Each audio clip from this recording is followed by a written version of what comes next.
Welcome to the Purple Panther Sports Network, your home of Brighton University Sport. My name is Kai. And my name is Will, and we'll be walking you through all the action the Panthers got up to this Wednesday. From a penalty save to a broken finger, there's lots for us to talk about, so let's get started. First up, our netball third team were in action at the Brighton Sport and Health Complex. They were up against the Royal Vets Wands in the semi-final of the Bucks South Eastern Conference Cup. Our colleague Noah was at the game to report on the match. The Brighton Panthers netball team have been knocked out of their semi-final after they were defeated 24-43 by the Royal Vets here at Falmouth campus. The Panthers fell behind early on in the first quarter and never looked like gaining control as the Vets maintained and extended their lead throughout the first half. The second half, Brighton looked like they could bounce back but never really threatened to come back. I spoke to the Brighton Panthers president after the game, who insisted she was very disappointed but proud of her team as they look to bounce back next year in their tournament. She also praised the fans for their support across the season, and they'll be hoping for a better result next week in their final match of the season. Thanks, Noah. Clearly a tough game for our Thurs today.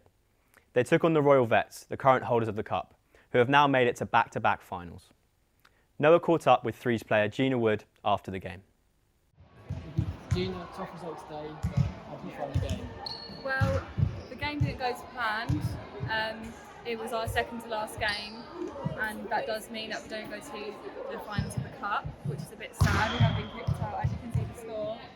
24-43, not the best. I had to come on as well. Kind of broke my finger, and yeah. How would you describe the atmosphere? Did the fans really get The atmosphere into it? every week is amazing. 10 out of 10. Best support. Could not ask for better support, but we just didn't pull through today, which is just unfortunate. For your final game next week, is it important to end on a high?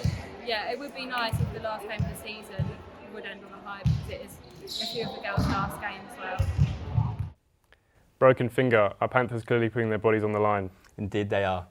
They had a great atmosphere this week, and they'll be hoping for something similar next week when they face Bucks New Women's Ones in their final league game of the season in a battle for second. Moving on to the football, our men's first team took on the Kent Wands in a 0-0 draw in their final league game of the season. A tight-lipped affair saw neither team create many chances except for a Kent penalty save by goalkeeper Ryan Hammond. Our football correspondent Oscar was on the scene to speak to Brighton's goalkeeper and man of the match, Ryan. So having played Kent, who position at the bottom of the table, what sort of style of play do you have to adapt to as opposed to playing somebody higher up in the table? Is there like a difference? Well, we don't really play against the opposition. You know, we're all just bang average players in a really good system set up by our manager. So, you know, we just look to spin teams in behind, get after them, make it hard for us to defend. You know, whether we're playing top of the league or bottom of the league, it doesn't change for us. Go out there and win the game. So you say it's down to the manager a lot more than it is to yourself? Yeah, the manager's really good, really sets us up well. Right. Yeah, we just go out to win games really. We don't really play against the opposition as much as, like you might be playing a Man City, or you might be playing the bottom of the league. At this level, everyone's the same really. It's just who you play on the day. Wow, Ryan must be humble, calling himself and his teammates bang average players. Our colleague Thomas caught the penalty save on camera. That doesn't look bang average to me. Pure passion on display from the Panthers there. The result rounds up a fairly disappointing campaign for the Wands, as despite only recording one loss this campaign, they could not retain their league title from last season. Nevertheless, as goalkeeper Ryan mentioned, the players still have faith in manager Mark Shutt and will be hoping to bow out strong with a victory at varsity. And finally, some rugby union results. Our Brighton men's 1s and 2s were both in action against their Kent counterparts. Our 1s narrowly lost their affair 30-32 in a tight contest. However, our 2s came out victors 14-12.